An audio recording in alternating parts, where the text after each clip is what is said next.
Vytváříme lepší místo pro život. Stavební skupina Vancy Construction CS. Sponzor pořadu.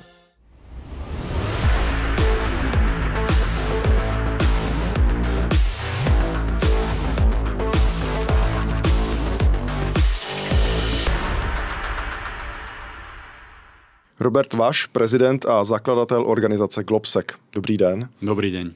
Díky, že jste přišel opět. Děkuji za pozvání. Navážu na ten náš předchozí rozhovor, bude to skoro rok, kdy jsme se bavili samozřejmě především o mezinárodní situaci, mezinárodních výzvách. Tehdy od vás zaznělo, a bylo to před volbami ve Spojených státech, obavy o rozpadu, zneklidnění mezinárodního pořádku, tak jak jsme ho znali. Když to teď vyhodnotíme po tom čase, s nástupem Donalda Trumpa, s tou dynamikou, jak on se pohybuje v tom mezinárodním prostoru, ukázalo se nějaké chvění v mezinárodních vztazích? A pakliže ano, jak velké to chvění je? Ja si myslím, že to obdobie, cez ktoré prechádzame v medzinárodných vzťahoch, môžeme kľudne definovať ako najväčšia disrupcia za posledné dekády. Myslím si, že to nie je len obdobie, ktoré sa dá prečkať, alebo že po 2 rokoch sa to vráti späť. Myslím si, že tá disrupcia je transformačná. To znamená, že na konci tejto disrupcie sa nevrátime k svetu, ktorý sme poznali vlastne pred týmito zmenami, ale myslím si, že bude vznikať niečo úplne iné. Transatlantické vzťahy nebudú tie isté a takisto ani svetový poriadok. Čiže myslím si, že prechádzame naozaj cez obrovské transformačné zmeny, na konci ktorých nevieme, čo bude, ale vieme, že to nebude rovnaké ako pred týmito zmenami. Já se chtěl právě zeptat, promiňte, že vám skáču do řeči, co bude ten výsledek? Jste říkal, že to těžko odhadnout. To ťažko odhadnúť, ale vidíme niekoľko zásadných trendov. Na tej globálnej úrovni vidíme posun od sveta, ktorý je založený na pravidlách a inštitúciách, ktoré sme spolu zakladali po druhej svetovej vojne, ako Európa, Amerika, ktoré proste sa stali svetovými a univerzálnymi, tak z mnohých týchto inštitúcií Spojené štáty dneska odchádzajú, mnohé spolu zakladali, mnohé už nepodporujú. A to je séria vlastne inštitúcií a pravidiel, na ktorých je založený svetový poriadok a z ktorých ťažia najmä malé krajiny, ako je Česko, Slovensko alebo ďalšie, pretože v týchto pravidlách by malo platiť rovnaké právo, či ste veľký alebo malý, úplne pre každého rovnako. Kdežto vidíme posun k tomu, že sa jedná o jediné právo, a to je právo sily a silnejšieho. Toto je problematické. A nebylo to v reálu, nebylo to tak vždycky? Nebylo to tak vždycky, že koncert velmocí, prostě ta velmoc, ať už jsou to Spojené státy, ať už je to Rusko, že oni vždycky měli tu váhu a možná nyní se to víc obnažuje tím, že Spojené státy se vydali cestou, kdy pro ně řada těch mezinárodních organizací z jejich pohledu prostě moc neznamená. Amerika dnes je disruptívna veľmoc. Minulý rok na konferencii Globsec fínsky prezident Alex Stubb vlastne trošku to zjednodušil a povedal, že v zásade existujú 3 druhy vlastne krajín vo svete. Povedal, že tá prvá skupina je globálny západ, ktorý sa snaží zachovať status quo, to znamená svetového poriadku, ktorý sme vlastne budovali spolu a snažíme sa ho nejakým spôsobom možno obmeniť, ale zachovať v zásade. Potom je druhá skupina krajín, ktorá, čo nazval, že globálny východ, Rusko, Čína, ktorá sa snaží zmeniť to status quo, to znamená ho disruptovať, zmeniť, ale nie je jasné, čo ponúkajú miesto toho. A tretia skupina je globálny juh, ktorá nebola pri tvorbe týchto pravidiel, ale ich sila a moc vzrastla a cítia sa, že nie sú pri stole. No a vtedy Alex Stubb povedal, že mali by sme spraviť všetko preto, aby tieto krajiny, ktoré nazývame ako globálny juh, aby sme zahrnuli do vlastne k tomu stolu, pretože pokiaľ nie sú pri stole, tak to vákuum zaplní niekto iný. No ale dneska sa oproti tomu minulému roku sa vlastne zmenilo to, že to, čo nazval ako globálny západ, ktorý sa snaží zachovať status quo, tak to už neplatí pre Spojené štáty americké dneska. Pretože naozaj, tak ako som povedal, je to disruptívna veľmoc, ktorá disruptuje medzinárodné vzťahy. A nehovorím, že tú disrupciu mnohé inštitúcie nepotrebovali alebo podobně. Já jsem se na to právě chtěl zeptat, protože když určitě něčím jako otřesete, tak v zásadě i ten systém otestujete. Takže zase jako já nechci brát paušálně, že vše, co dělá Trump, je v zásadě špatně, jak to často čteme. Určite nie, ale chcem povedať jedno, že otázka je, že či takúto veľkú disrupciu vie ten medzinárodný systém absorbovať. A otázka je, že keď sa disruptuje, aká je ponuka miesto toho. A bohužiaľ tú ponuku zatiaľ nevidíme. Hej? Pretože je posun od multilaterálneho systému, ktorý viac menej možno fungoval s nejakými problémami, ale aspoň vytváral rámec, v rámci ktorého fungovali základné pravidlá, ku ktorému sa mohli prihlásiť veľkí alebo malí, bez ohľadu na to, odkiaľ ste, napríklad, že hranice sa nemenia silou a podobne.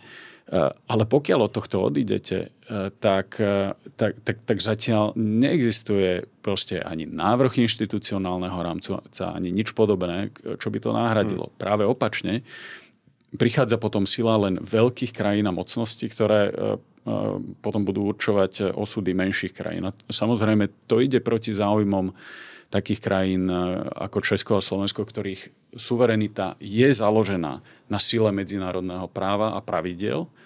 A tieto pravidlá a medzinárodné právo vlastne garantovala sieť medzinárodných inštitúcií a sieť medzinárodných inštitúcií s podporou aj Spojených štátov amerických. Tento svet sa postupne naozaj rozpadá. Otázka je, kde je v tom Európa a akú úlohu môže Európa zohrávať. Pretože Európa je jeden z najúspešnejších projektov multilateralizmu v histórii vôbec. Ja si myslím, že Európa by mala viesť globálnu iniciatívu na záchranu multilateralizmu, ale zároveň chcem povedať, že vrátim sa k tomu, na čo ste sa pýtali. Určite nechcem povedať, že všetky tieto medzinárodné inštitúcie fungovali perfektne a že proste to bolo bezproblémové. Že si nezasloužili nejaký otřes. Určite áno. Hej. Mnohé veci aj v Spojených štátoch nefungovali, mnohé veci nefungujú v Európe, mnohé veci nefungujú globálne.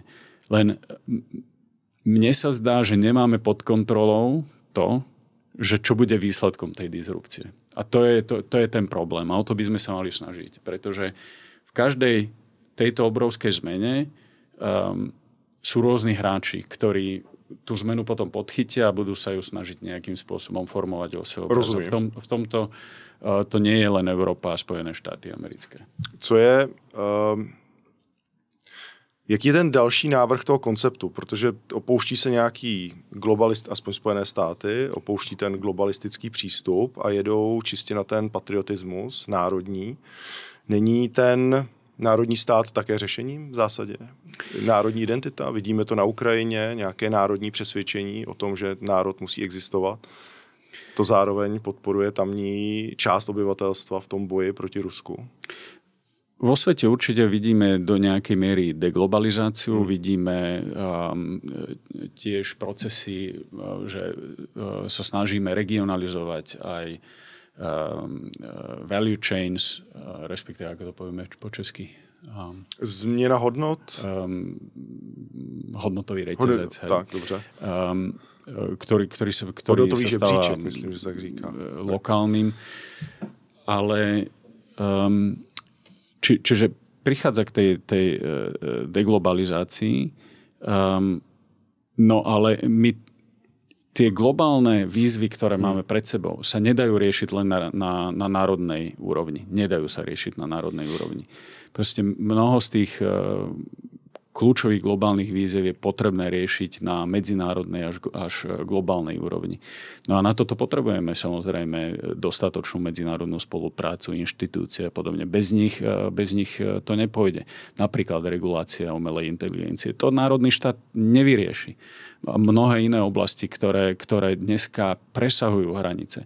Dnes, keď vidíme ten technologický rozvoj, ktorý ide nad rámec národných štátov, ktorý ide nad rámec hraníc národných štátov. Ja hovorím, že 21. storočie ani nebude o tom, že či je to storočím Spojených štátov amerických alebo Číny. Ale kľúčová otázka je, akú úlohu v tom bude zohrávať štát, národný štát. Pretože ten už prestáva mať kontrolu nad tým, nad čím mal monopol. Napríklad nad monopolom sily, nad monopolom investícií do technológií a podobne. Dneska sú to veľakrát súkromné spoločnosti, ktoré majú oveľa väčšie rozpočty na inovácie, technológie a podobne. To znamená, že když mluvíte potom o vlivu těch korporací, to už se dostáváme potom to, co se dělo i v Latinské Americe, kdy korporace ovládly de facto ten stát. To se asi shodneme, že také není dobře, protože ten stát přece jenom poskytuje nějaký minimálně právní rámec a možná by se měl adaptovat právě na ty nové trendy. No, dneska vidíme, že napríklad súkromné spoločnosti aj technologické sú najväčšími investormi do cloudových systémov, do úložíc dát. Dneska sú to súkromné spoločnosti, ktoré vlastnia kritické spôsobilosti, ako napríklad Starlink. Hej. Viac ako 50%, myslím, že to je 65% kritickej infraštruktúry krajín je v súkromných rukách.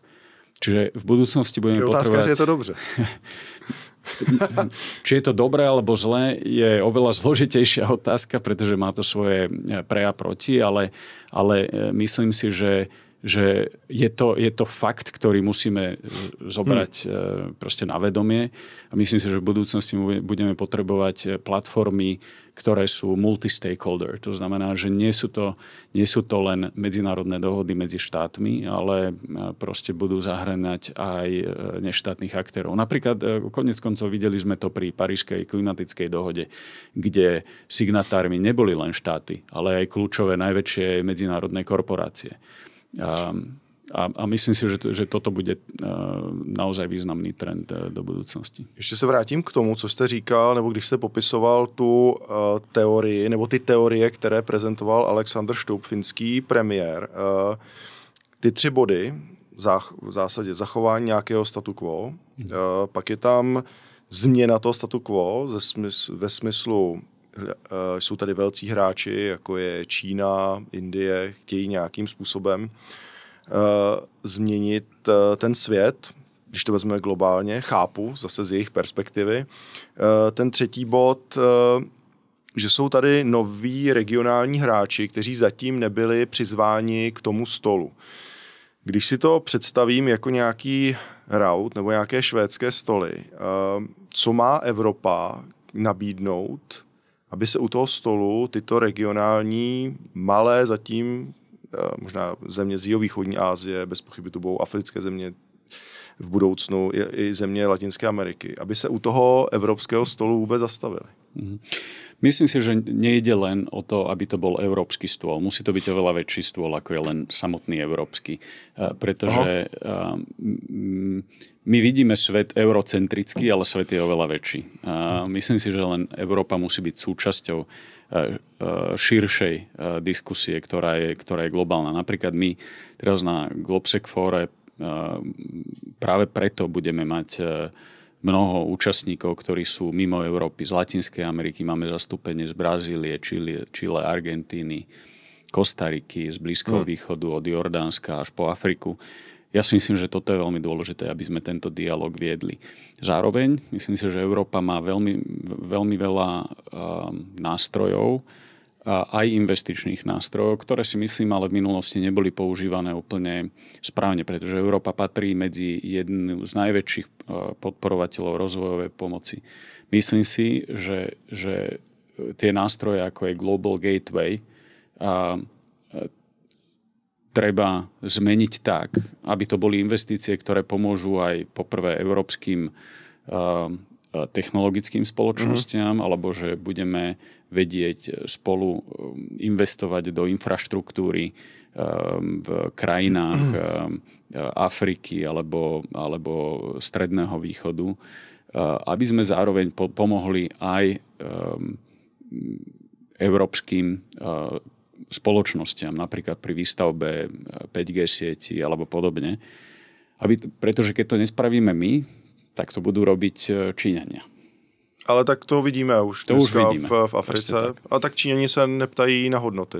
Jako nikomu nic v zásadě nenařizují, neprosazují, nechovají se tak, jako ještě v Africe je přece ten koloniální odér z těch dob, kdy Francie, Belgie, Velká Británie, dole na jihu Německo bylo tím koloniálním hráčem. Pak, když tam Evropa se snažila dodat nějakou pomoc, tak vždy to bylo podmíněno nějakým tím evropským viděním světa a to Číňané v zásadě nenabízí. Presne tak. Ale práve preto si myslím, že my v Strednej Európe sme oveľa lepšími messengermi voči tomu globálnemu juhu ako západná Európa, ktorá má, tak ako ste povedali, historické proste veľmi zložité väzby, najmä vďaka tej koloniálnej minulosti, ktorú my nemáme. Pretože myslím, že práve Stredná Európa môže zohrávať veľmi dôležitú úlohu práve pri budovaní tej diskusie a investícií. Fakt máte, to mě zaujalo, Evropa jako nějaký diplomatický most, ale střední Evropa, v zásadě ta bez nějakého, jak to říct, škraloupu, to zní hloupě, ale v zásadě proč ne? Myslím si, že áno, pretože Európa nemá ten postoj, že sa cítime nejakým spôsobom, Stredná Európa nemáme postoj, že sa cítime nejakým spôsobom nadradení alebo podobne, ale a zároveň máme tú historickú skúsenosť budovania vlastne demokracie, aj zmeny, cez ktorú sme prechádzali po 89. To znamená, že my sme v tomto oveľa autentickejší, myslím. To je jako zajímavá teze a já bych si přál, aby tomu tak bylo. Když se bavíme o tom budování těch vztahů, a teď se bavíme, nebo ta vaše odpověď mířila spíš na ty nové emerging markets, ty nové trhy, ale v zásadě nějaká komunikace s hráči, jako je Čína. To, co pozorujeme po nástupu Donalda Trumpa, je velmi výrazný postoj k Číně. Irán z toho nechám, to je spíš jako vojenská záležitost, než ekonomická, byť možná také trochu. Měla by mít Evropa nějakou strategii, jak mluvit i s Čínou? Myslím samotnou strategii k tomu, jak mluvit s Čínou. Protože když se podíváme na českou zahraniční politiku, tak teď velmi zjednoduším, ale zároveň velmi jednoduše řečeno, to je česká podpora Tajvanu a cokoliv je čínské, tak je v zásadě špatně, ale stejně tam téměř každý vyrábí. Měla by být nějaká definovaná středoevropská, česká diplomatická strategie, jak se bavit s Čínou? V tomto si myslím, že musíme byť v Európe jednotní, že by nemala byť stratégia, ktorá je definovaná len na národnej úrovni alebo regionálnej. Musí to byť európska stratégia a zároveň si myslím, že by bolo absolútne ideálne, keby to bola stratégia, ktorá je koordinovaná aj so Spojenými štátmi americkými, aj keď Spojené štáty americké v tomto momente do veľkej miery sú vlastne nepredvídateľné. Ale to, čo je predvídateľné, je, že vlastne ten čínsky a euroatlantický systém sa od seba vzdialujú. Vzdialujú sa poprvé technologicky, vzdialujú sa hodnotovo, vzdialujú sa od seba v mnohých oblastiach a prichádza k takzvanému decouplingu. Myslím si, že toto bude spôsobovať obrovské problémy a bude to spôsobovať aj problémy mnohým firmám, ktoré pôsobia v Číne. Myslím si, že nedá sa tu hrať na všetky strany. Myslím si, že áno, Európa určite potrebuje na toto stratégiu, ale zároveň si myslím, že táto stratégia nebude môcť byť absolútne oddelená od stratégie Spojených štátov amerických. Aj najmä kvôli tomu, že ekonomika Európy a Spojených štátov sú asi najprepojenejšie ekonomiky. Európa je najväčší investor v Spojených štátoch a opačne. Stále je to tak, napriek tomu, že prichádzajú rôzne výhražky na tarify a podobne. Je to stále, tak? Tak to je stále aktuálne do 8. července. Stále je to tak, že vlastne tieto dve ekonomiky sú naozaj mimoriadne prepojené a sú na sebe mimoriadne závislé. Ta politika více azimutů, což byl takový ten termín, který razil bývalý prezident Miloš Zeman. Je to za vás reálné? Možná blízko tomu jsme, možná špatná paralela, když se podíváme na Slovensko právě, tak tam si troufnu říct, že to je, když se zbavím všech emocí, tak tam bych si řekl, že to je určitá forma těch mnoho azimutů. Souhlasil byste? No, tak na Slovensku veľa sa hovorí o politike, zahraničnej politike na všetky 4 svetové strany. Len veľakrát sa zabúda na tú najdôležitejšiu a to je západná svetová strana. Ja si myslím, že krajiny ako Česko a Slovensko musia vedieť, kam patria. Musia vedieť, kde majú svojich spojencov, kde majú svojich priateľov. No a z tohto hľadiska je jednoznačné, že tak Česko ako Slovensko má najväčšie ekonomické prepojenia s Nemeckom, Európou, Spojenými štátmi americkými. Toto sú naši spojenci a preto musíme my robiť všetko preto, aby sme boli dôveryhodný spojenec aj pre vlastne našich európskych partnerov a Spojené štáty. To znamená, že podľa môjho názoru cesty slovenského premiéra do Ruska poprvé nič nevyriešili a po druhé vlastne spochybnili akúkoľvek dôveryhodnosť Slovenska v očiach spojencov v Európe. To znamená, politika, čakať, čo kto povie v Amerike alebo čo sa stane v Amerike, nie je správna politika. Je čas pre Európu, aby prešla od slov k činom. Len plakať, že ako je všetko zlé, nám nepomôže. Že my sme tých budičkov mali niekoľko. A nikdy sme sa nezobudili. Vždy sme ten budiček zhasli, že ešte 10 minút, ešte 15 minút, ešte 15 rokov. Znám. Alebo podobne.